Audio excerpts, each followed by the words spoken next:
नमस्कार, श्री स्वामी समर्थ सगळ्यांना. तर आज आपण ही रांगोळी ड्रॉ कशी करायची ते बघणार आहोत. तर पेजवरती आपल्याला आधी रिमाइंड करायचं आहे की आपल्याला डिझाईन कोणती फिक्स करायची आहे आणि अशी सॅम्पलसाठी छोटी रांगोळी बनवून घ्यायची, काढून घ्यायची आणि त्यानंतर आपण शेप तयार करणार आहोत. तर मागच्या व्हिडिओमध्ये आपण मधला जो शेप आहे, हा जो शेप आहे तो बघितला आहे पानांचा, तो तसाच ठेवायचा आहे आणि बाजूचे शेप सेम आहे. तर आपण एक कटआउट त्याच्यामध्ये बनवणार आहोत. तर बघा, आपण मेजरमेंट घेऊन ही पाकळी तयार केलेली आहे. तर मी थोडक्यामध्ये तुम्हाला सांगते कशी बनवायची आहे. एक रफ पेपर घ्यायचा आहे, आपण मेजरमेंट घेऊया. साधारण 4.5 इंचाची ही पाकळी घेतलेली आहे मी. आणि रफ पेपर जो असतो तो असा फोल्ड करायचा आपल्याला. पाकळी जेव्हा बनवतो तेव्हा फोल्डिंगमध्येच बनवायची आणि हाफ जेव्हा करतो आपण एखादी डिझाईन, पुढची मी दाखवते तुम्हाला, तेव्हा सिंगल पेजेस घ्यायचं. आपल्याला हे दुमडायचं आहे. खालचा जो इंच असतो तो साधारण अर्धा इंचच घ्यायचा नेहमी पाकळीचा. ठीक आहे, अर्धा इंच. इथे येणार आहे 1.5 इंच. ठीक आहे, दिसते का सगळ्यांना?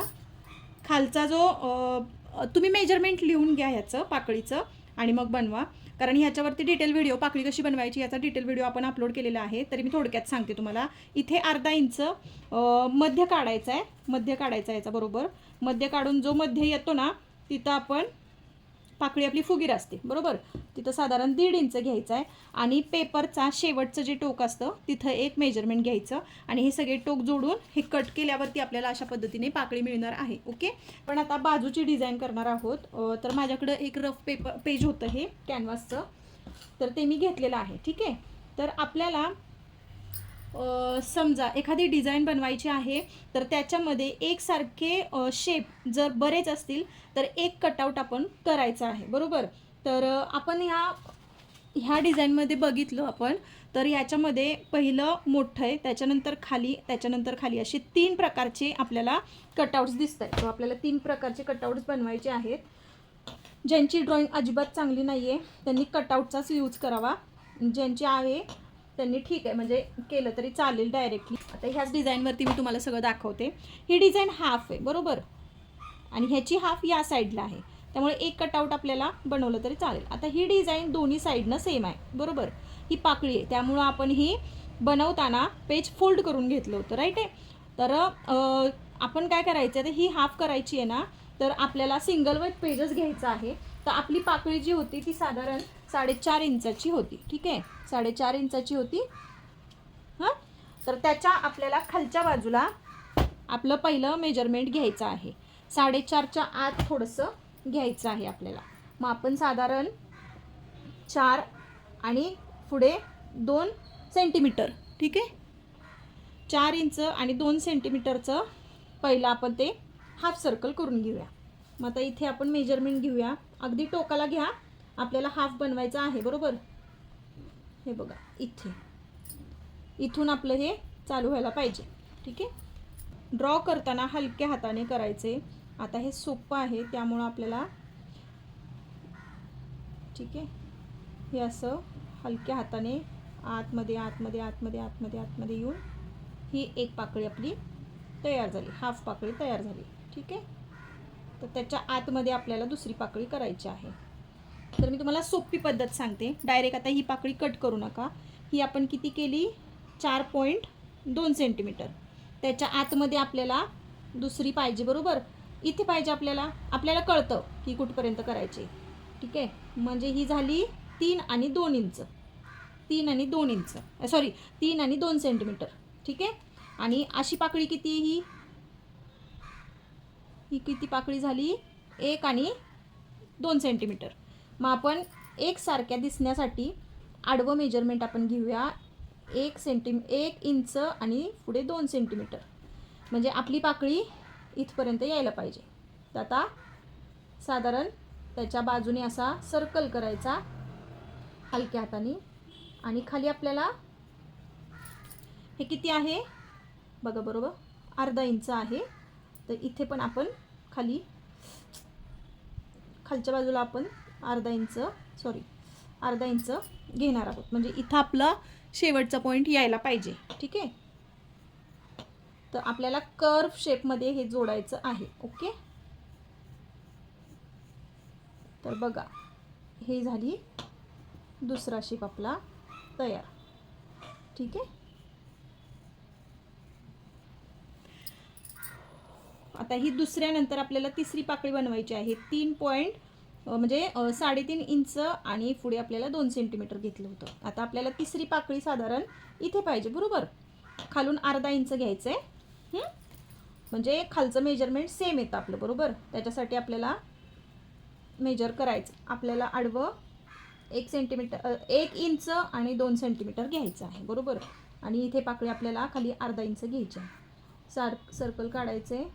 तर हे वरती टॉप डॉट गेलाय माझा, बरोबर. आपण इथं सर्कल काढून घ्या आधी आणि खालून कर्व काढा, म्हणजे तुमचा शेप चुकणार नाही, बरोबर.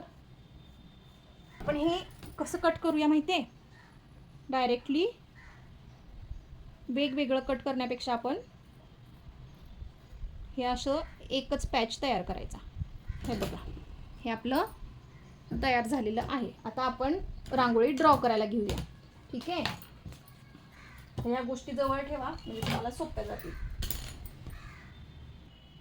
माझ्याकडे कॅनव्हास पेपर आहे, तर मी त्याच्यावरतीच ड्रॉ करून दाखवणार आहे. आता ही कॉर्नरची आपली डिझाईन आहे, बरोबर, जी बघतोय ती. तर हे आपण कॉर्नरलाच म्हणजे कॉर्नरच आपल्याला यूज करायचं आहे, मध्ये वगैरे कुठे काढायची नाही आहे. तर आता आपल्याला जे खालचे सर्कल 2 काढायचे आहेत आणि सगळ्यात मोठा सर्कल काढायचा आहे, तर त्याचं मेजरमेंट कसं ठरवायचं. तर आपण काय करूया, हा जो कॉर्नर आहे तिथून वरती आपल्याला 6 इंचापर्यंत साधारण सर्कल, हाफ सर्कल काढायचा आहे. तर 6 इंचापर्यंत आपण मार्जिन घेतलं आहे आणि आपली प्लेट बरोबर तिथे ठेवायची आणि हलक्या हाताने सर्कल काढून घ्यायचं आहे. आधी हलक्या हाताने काढा, कारण आपले पॅच व्यवस्थित बसतात का ते बघायचे आपल्याला, त्यासाठी. तर आपले पॅच जे आहेत ते आपण आधी इथं ठेवूया. आपला जो पहिला पॅच आहे तो इथं ठेवूया, बरोबर तिथे ठेवून या साईडला जरासं, हे बघा, इथे व्यवस्थित आणि इथे तो येतोय, बरोबर. आणि त्याच्याबरोबर शेजारी आपल्याला हे पान ड्रॉ करायचं आहे, बरोबर. हे असं आपल्याला इथे लागणार आहे आणि इथे. ठीक आहे. आणि हे जे पान आहे तिथं एक टिक करा, कारण हेच आपल्याला इकडं उलटं करून घ्यायचं आहे आणि इथे बसवायचं, बरोबर.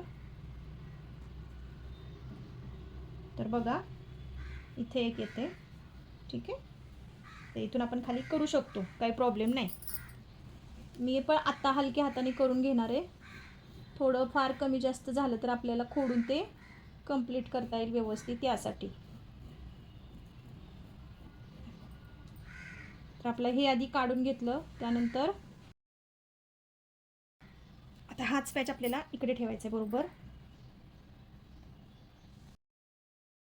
तर बघा, हा झाला आपला पहिला पॅच. हे वरच्या बाजूचं काढून घेतल्यानंतर हे आपल्या हलक्या हाताने आपल्याला कर्व शेपमध्ये आपल्याला हे करायचं आहे. ठीक आहे. पहिलं झालं, हे दुसरं आणि हे तिसरं. तसंच आपल्याला ह्या बाजूला पण करून घ्यायचं आहे. जर तुम्हाला म्हणजे काही वाटत असेल तर खाली इथं सेम इंच घ्या, असं मेजरिंग टेपनी सेम येते का बघण्यासाठी असे इंच मोजा, म्हणजे तुम्हाला ते सोपं वाटेल. ठीक आहे. तर हे कर्व शेपमध्ये करायचं आपल्याला. तर ही आपली पायऱ्यांवरती, स्टेप्सवरती ठेवण्यासाठी रांगोळी तयार झालेली आहे.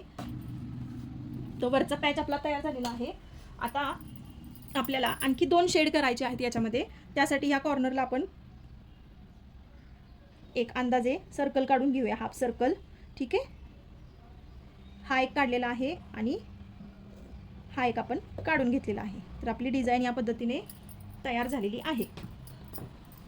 तर बघू शकताय, एकदम ॲक्युरेट आपली डिझाईन तयार झालेली आहे.